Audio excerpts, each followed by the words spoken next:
What's up, guys? It's me, the AOL Double X Prince, and I'm here to give you my reviews for both Final Battle and Clash of Champions, the final pay-per-views for both ROH and WWE.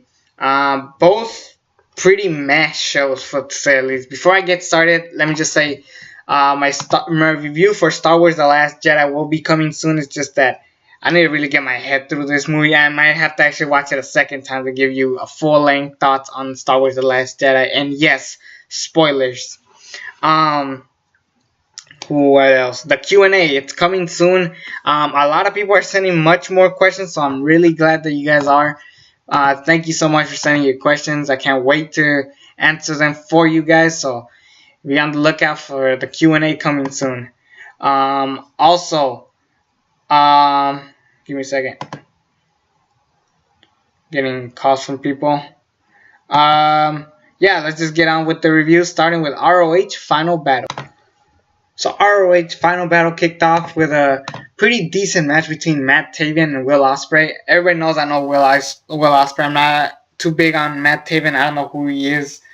But it was an okay match. I really enjoyed it. A lot of flips and kicks, I guess, because I don't know.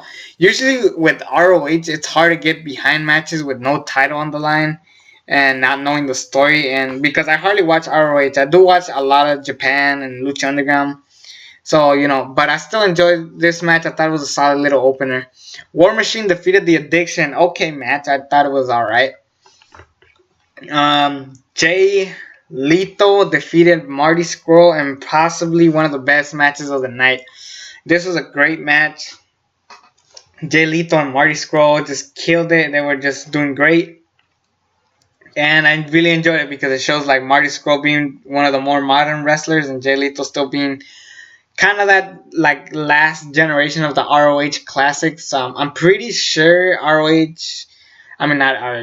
Lethal might be going to NXT down the line. I don't know, but honestly, just stay in ROH and hopefully you get the belt soon because Jay Lethal definitely is a mega star and you guys should see it. Motor City Machine Guns defeated the Best Friends. I actually didn't like this match that much. It was like okay.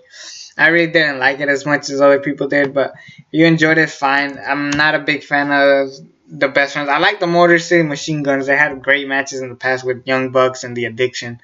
But yeah, I think this one was just an okay match. Silas Young became the ROH TV champion in a fatal four-way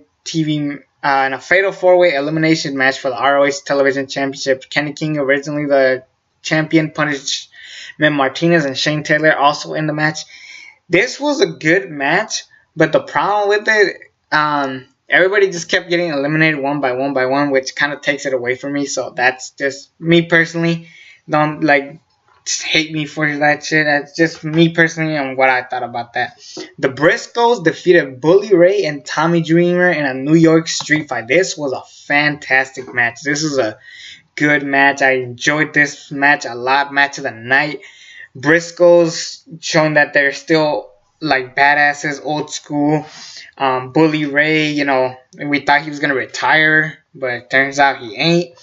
And Tommy Dreamer is just, again, the king of ECW. And these guys just pull on a hell of a match. Definitely great way. This is how you put people over. So any part-timers need to take notes on this because this is how you put people over. Bully Ray and Tommy Dreamer are already established. They didn't need this victory. That was just a bonus. But the Briscoes, hell yeah. This was a great match. I love this match. It was honestly one of the best matches of the night for me. Just a badass match. It was bloody. It was just great.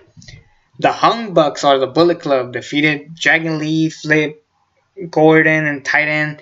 Great match from everybody. This is a really good tag team match for the ROH 6-man tag team championship. I really enjoyed this match. And I thought, yeah, this just definitely was a pretty good match. But then the main event, this was the shocker. First of all, the match was pretty weird. Cody Rhodes versus Dalton Castle. I don't give a fuck if I get copyright or anything. He is Cody Rhodes.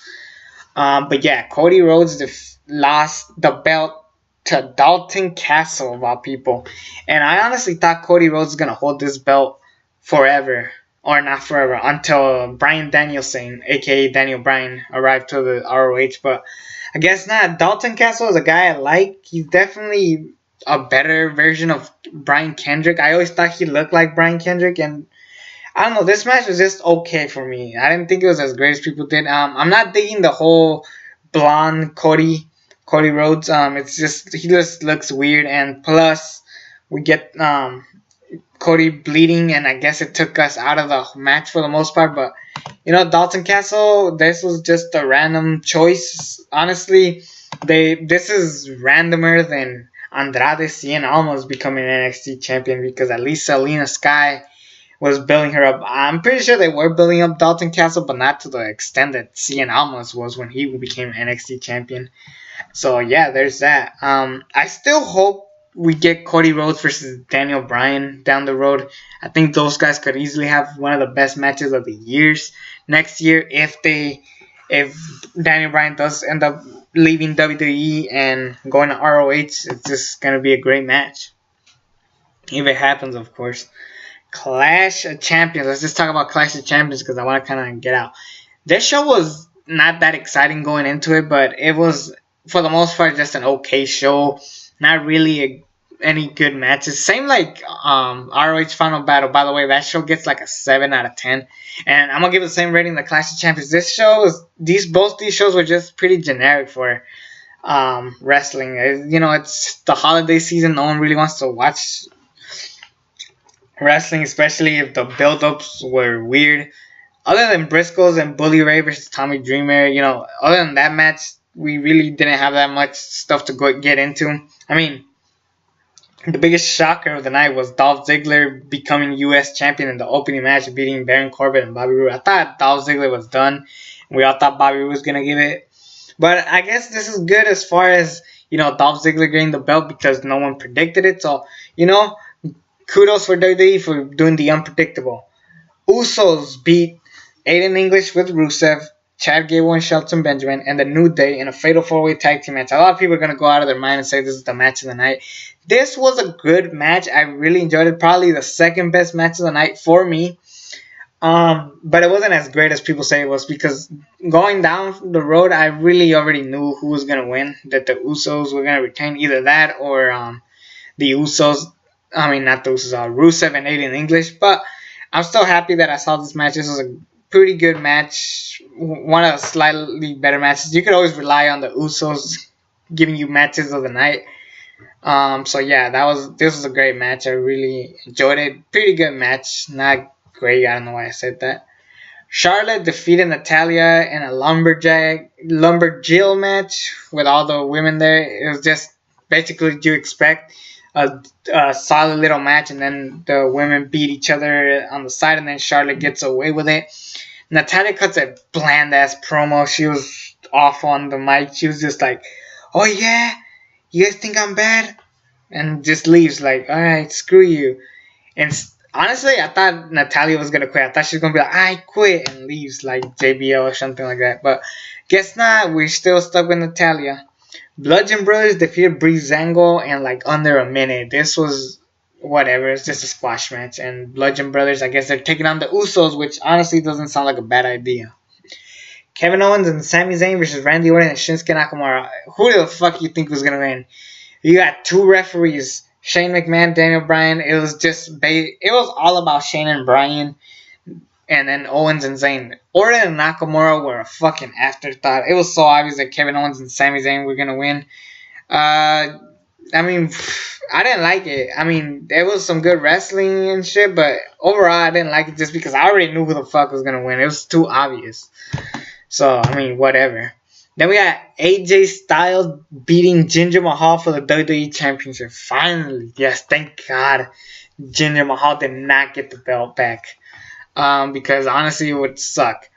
AJ makes Jinder tap like a bitch. And I think Jinder's done after this. He's going to go back to the mid-card, or not, he's going to go back to Jobberville.